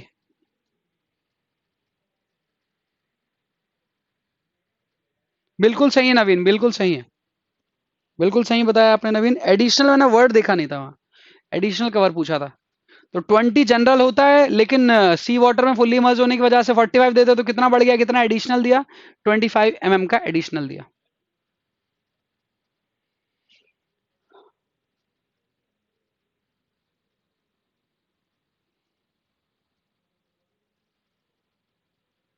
Clear है? चलिए इस क्वेश्चन का देखते हैं। देखिए क्या है इस क्वेश्चन का। Fe415 इन आरसीसी कंस्ट्रक्शन इम्प्लाइज। हाँ जी बताइए बताइए बताइए, पिछले क्वेश्चन का बताइए यार। पिछले नहीं, ये वाले क्वेश्चन का बताइए। 149 का भी हो रहा है, 149 का भी। आयरन बोलते हैं क्या? नहीं, आयरन के अंदर पर कार्बन का परसेंटेज 2 से 3% होता है, यहाँ पर आपके पास पर ज्यादा से ज्यादा 0.5 से 0.6% होता है ना। तो इसे क्या बोलते हैं? HY। Fe415 किसकी ग्रेड है? HYSD की। High yielding strength deformed bar, high yielding strength deformed steel bar used in RCC. Answer B correct. A भी नहीं होगा, अरे ए और बी नहीं होगा प्रद्युम्न, कैसे हो जाएगा? आयरन अलग होता है भाई, आयरन अलग होता है। आरसीसी में आयरन यूज करते हैं क्या? उसमें परसेंटेज ऑफ आपके पास पर जो कार्बन रहता है वो ज्यादा होता है, टूट जाता है आयरन, आयरन टूटता है भाई, ये अपना स्टील टूटता नहीं। इसमें कार्बन का परसेंटेज कम होता है। प्रद्युम्न समझ आ रही बात? अरे बूझ रहे हो कि नहीं बूझ रहे हो प्रद्युम्न?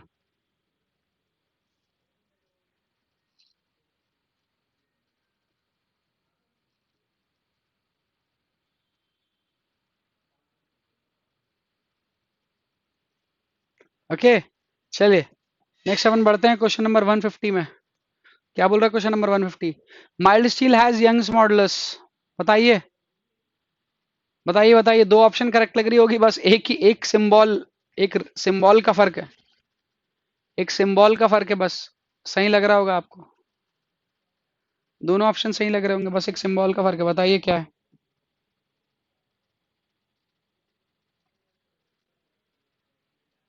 बिल्कुल। इसमें यदि मैं ऐसा लगा देता ना, तो ये सही हो सकता था क्या? नहीं, ये मीटर स्क्वायर बता रहा है, mm स्क्वायर चाहिए आपको। Option D is correct. Option D is correct.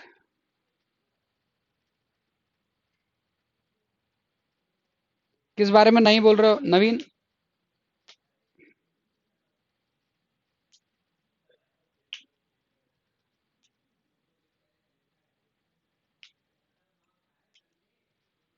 Question number 151। Ultimate load method of designing RCC structure with respect to elastic theory method क्या होगी? हाँ नवीन, वही तो मैंने बोला। हाँ? बातों को पकड़ रहे हो तुम, है? ऐसा करोगे तुम?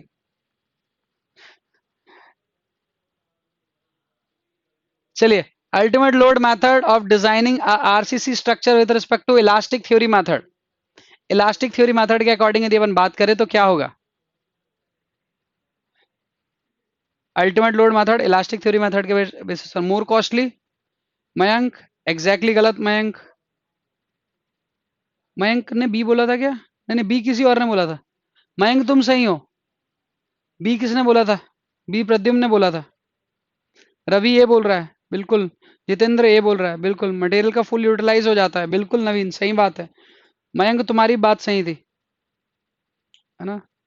शर्मा जी की भी बात सही है। प्रद्युम्न ऐसा नहीं होगा भाई, मटेरियल फुल्ली यूटिलाइज होता है अल्टीमेट लोड मेथड के अंदर, फुल्ली यूटिलाइज, तो इकोनॉमिकल हुआ ना। इलास्टिक में इकोनॉमिकल नहीं होता, मतलब कैसे बोल सकता हूँ, जैसे मटेरियल स्टील की बात कर लो ना, स्टील कोई भी ले लो आप, स्टील कंक्रीट ले लो, मैं स्टील ले लेता हूँ, थोड़ा क्लियरली दिखेगा आपको।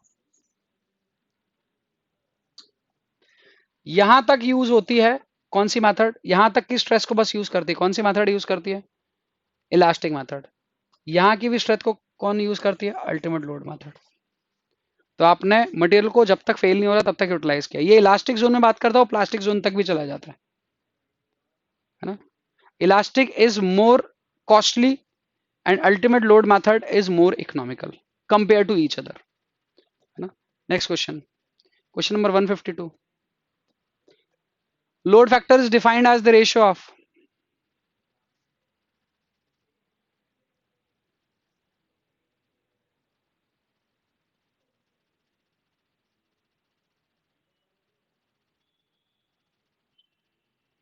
जल्दी बताइए 152।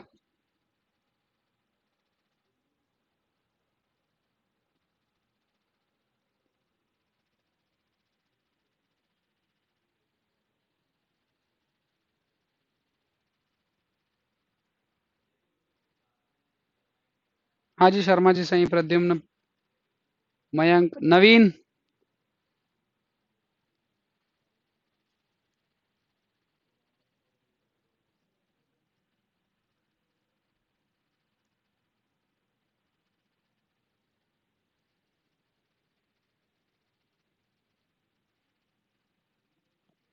ठीक है सही है।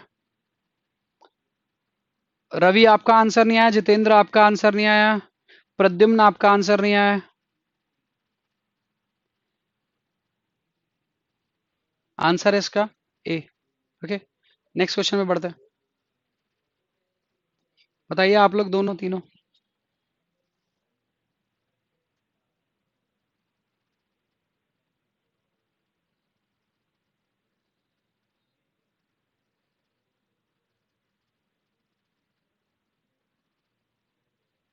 153 का बता रहे हैं प्रद्युम्न और मयंक। 153 का सिंपल है, बहुत सिंपल है। Dhananjay, B compressive stress. नहीं, कंक्रीट में एक ही तो स्ट्रेस अच्छी होती है, स्ट्रेंथ अच्छी होती है, वो है कंप्रेसिव।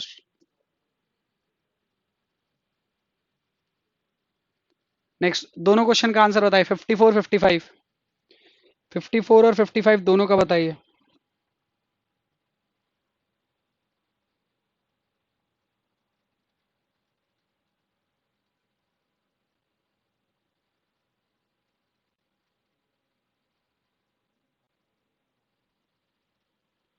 हाँ जी।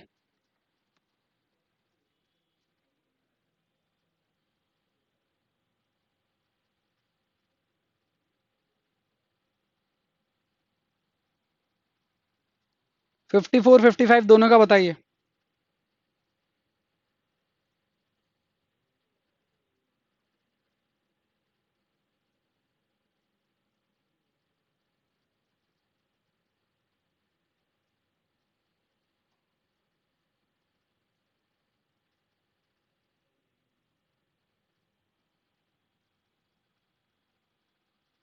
हाँ जी, कुछ लोग का आंसर नहीं आया है, मैं वेट कर रहा हूँ, जल्दी जल्दी बताइए।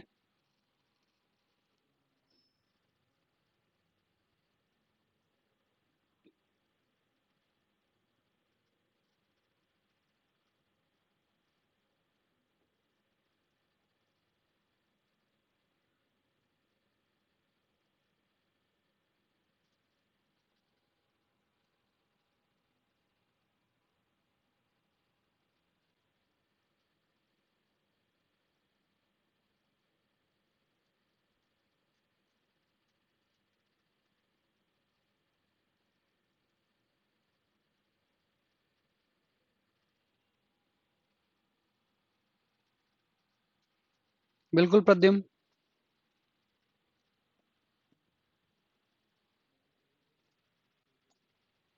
154 का।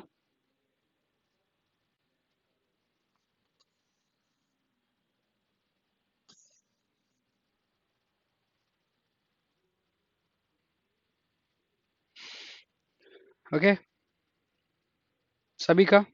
सी डी बिल्कुल सही रवि। क्वेश्चन नंबर 56 और 57 दोनों देखें। Steel of yield strength 400 mega, सब रिपीटेड क्वेश्चन है ना, सब पहले कर चुके हैं अपन, उसी पर बेस्ड क्वेश्चन आ रहे हैं अब आपको।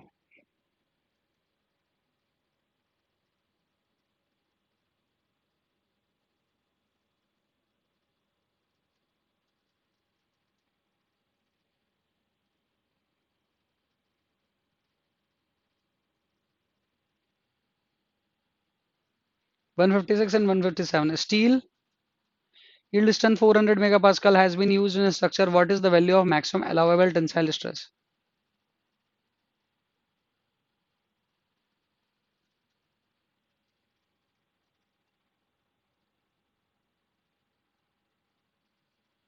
अप्रोक्सीमेटेड आंसर भी बता सकते हैं ना आप।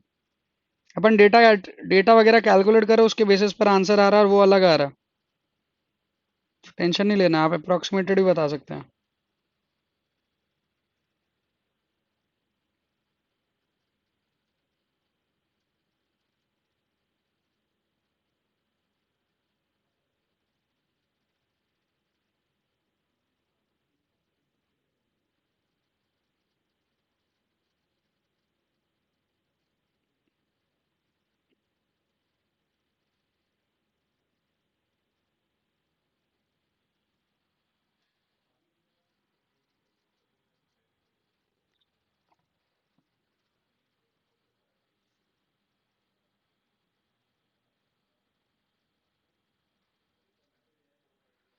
क्या बोल रहे हैं जितेंद्र आप? सर यूट्यूब की कंपेयर में यहाँ पर बहुत अच्छे से पढ़ाते हैं, पॉइंट टू पॉइंट बोलते हैं यूट्यूब पर। ओके।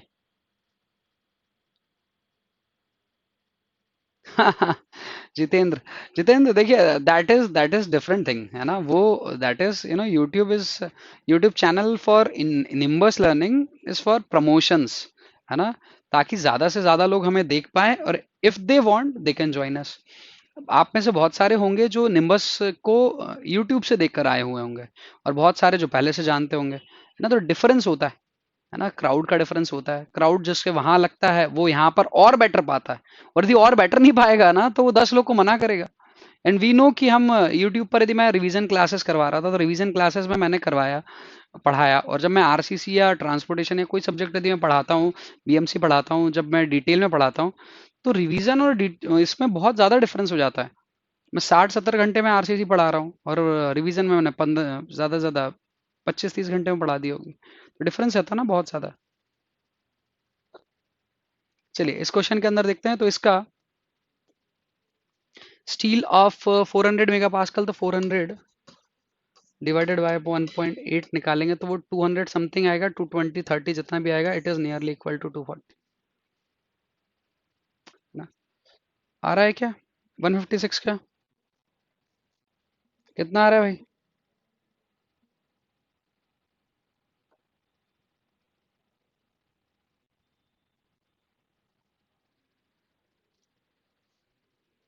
240। किसी ने बताया? प्रद्युम्न बी बता रहे हो? नहीं, A. Next, the tensile strength of concrete is approximately what percent of the compressive strength? C. हाँ Pradyumn, nearby option. 200 nearby नहीं है। सर क्यों नहीं है? आपने इधर 18 बढ़ा दिया और वहां पर आप 22 कम नहीं कर सकते थे क्या? मटेरियल में स्ट्रेस ज्यादा ही मिलती है, ये तो फैक्टर ऑफ सेफ्टी रहता है। फैक्टर ऑफ सेफ्टी, मटेरियल में स्ट्रेस ज्यादा ही मिलेगा, कम नहीं मिलेगा।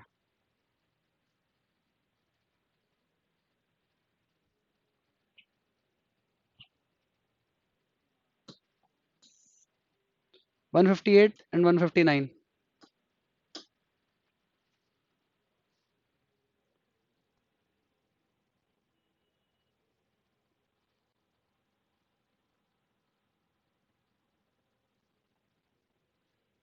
हाँ जी बताइए। जल्दी जल्दी बताइए। What is the unit of standard deviation? मतलब ये दो क्वेश्चन के आपको आंसर बनने चाहिए, बड़े ही आसान से, बड़ी आसानी से बनने चाहिए आपको।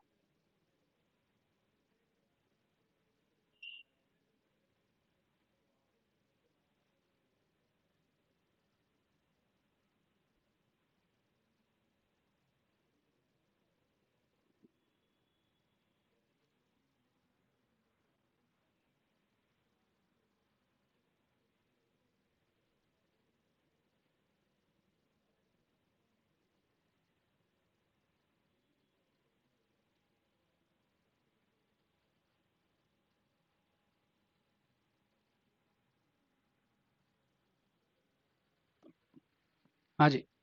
बिल्कुल सही। मेगा पास्कल में होती है क्योंकि वो स्ट्रेंथ को ही बताती है, एफ सी के प्लस 1.65। अभी ये इस पर ऐड वही होगा जिसकी यूनिट और इसकी यूनिट सेम रहेगी, तो उसकी यूनिट रहती है वही न्यूटन पर एमएम स्क्वायर, मतलब मेगा पास्कल। ओके, नेक्स्ट अपन क्वेश्चन देखते हैं। Value of factor of safety for concrete 1.5। बड़े सिंपल से क्वेश्चन है। Question number 160। Question number 160, if the modular ratio is m, steel ratio is r, and the overall depth of the beam is d, depth of the critical depth of neutral axis। क्या लिखते हैं भाई? तो हम लिखते हैं critical depth of neutral axis 1/1 plus, sorry,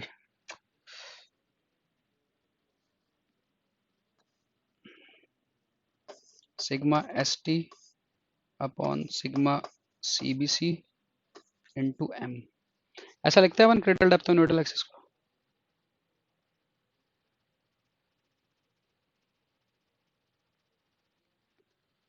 एलिसम लेंगे ना, मतलब क्या हुआ, कौन एलिसम?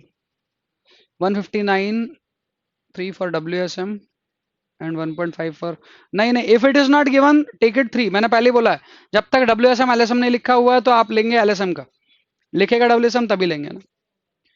तो यहाँ पर आपके पास पर जो ये है ना, steel ratio is R, it is this, it is this R. यदि आर है तो इसको लिखो, फिर कैसे लिख सकते हैं अपन, इसे लिख सकते हैं, और इसका मल्टीप्लिकेशन इधर पर होता है किससे, डी से होता है ना। तो क्या हो जाएगा, 1/1 plus R upon M, bracket के बाहर डी। तो एक्स इज इक्वल टू, यहाँ पर एलसीएम ले लिया और ऊपर भेज दिया, तो ऊपर पहुंच गया एम, नीचे हो गया M plus R into D.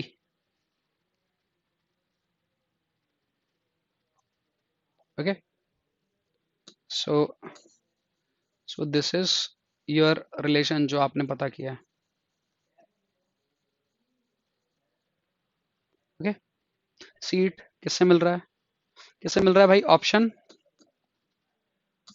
B से। क्लियर है? बाकी लोग देखे क्या किया मैंने भाई, अरे पिछले क्वेश्चन में घूम रहे हो यार, आगे बढ़ो, आगे आगे बढ़ो। ओके, इसका आंसर है ऑप्शन बी 160 का। सॉल्व करके बता रहा हूं मैं क्या रिलेशन है।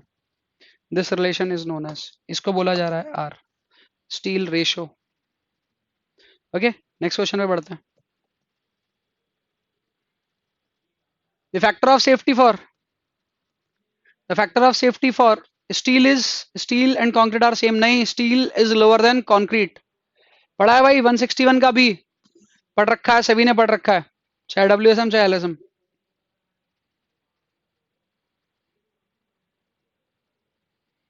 अजय बहुत लेट आए हो आप, कल की क्लास के लिए बहुत पहले आ गए। या आंसर नहीं दे रहे थे। Next question, steel is preferred as reinforcing material in concrete because, चारों में से जो सही पॉइंट होगा, इट इज इजीली अवेलेबल, बिल्कुल सही है। इट इज चीपेस्ट, बिल्कुल सही है। The coefficient of thermal expansion, ये भी सही है। इट फॉर्म गुड बॉन्ड, ये भी सही है। चारों ही सही हो गए, चारों ही जब सही हो गए तो बेस्ट पॉइंट ये है। सबसे पहला पॉइंट जिसके बेसिस पर चूज किया जाता है, that is the coefficient of thermal expansion of steel and concrete is almost same, that's why. तो इसलिए ऑप्शन सी जो है वो ज्यादा अप्रोप्रिएट है, दैट्स वाई हमारे पास पर आंसर हो जाएगा ऑप्शन सी 162 का। नेक्स्ट क्वेश्चन, नेक्स्ट क्वेश्चन का, as per I S 456/2000 the nominal concrete cover in mm for severe durability, severe durability के लिए कितना कवर है? कौन सा शर्मा जी, कौन सा स्किप हो गया? आप रिपीट देख लेना, वीडियो देख लेना, मैंने सब बता दिया है। आप देख लेना, लास्ट वाला पार्ट देख लेना, रिकॉर्डेड में सब रहेगा, रिकॉर्डेड में सब रहेगा, आप टेंशन मत। 163 का बता रखे हैं। अरे कौन सा, क्या बता रहे हो भाई? सी बता रहे हो आप? 30 है क्या? Severe durability of concrete. अरे भाई कितना है? 20, 30, 45, माइल्ड, मॉडरेट, सीवियर। यह है सीवियर। सीवियर ड्यूरेबिलिटी का कितना हुआ? 45 हुआ ना Pradyumna?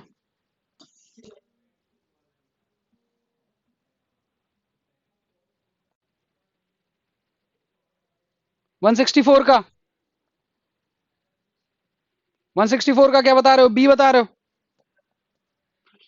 The bearing of lentil,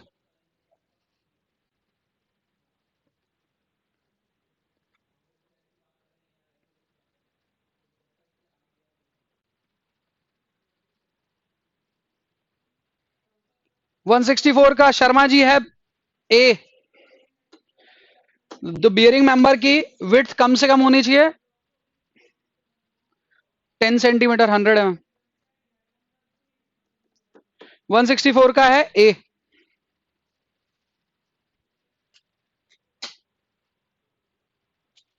okay चलिए, सो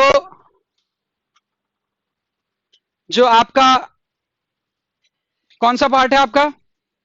फंडामेंटल का पार्ट है।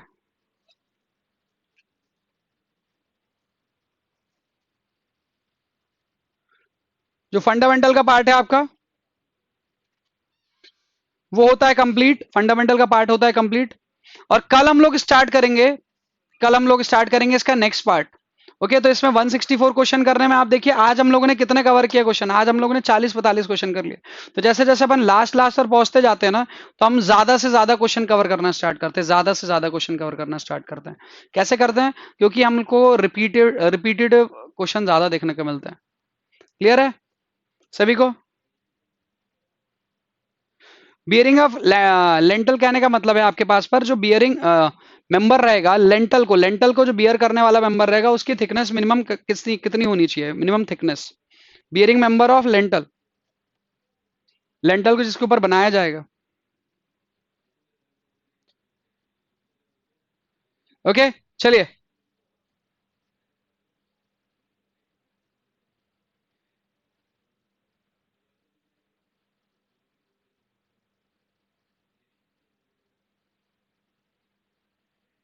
नहीं शर्मा जी 10 सेंटीमीटर। चलिए, सो आज का क्लास यहाँ तक ही है। कल की क्लास अपन देखेंगे और उसमें हम देखेंगे नया टॉपिक। तो हो सकता है कल हम 20-30 ही क्वेश्चन करें, लेकिन उसके बाद जब एंड करेंगे तो 50-50, 60-60 क्वेश्चन एक दिन में कर लेंगे। चलिए, सो आज की क्लास यहीं खत्म होती है। कल हम मिलेंगे और कल तक के लिए टाटा बाय बाय।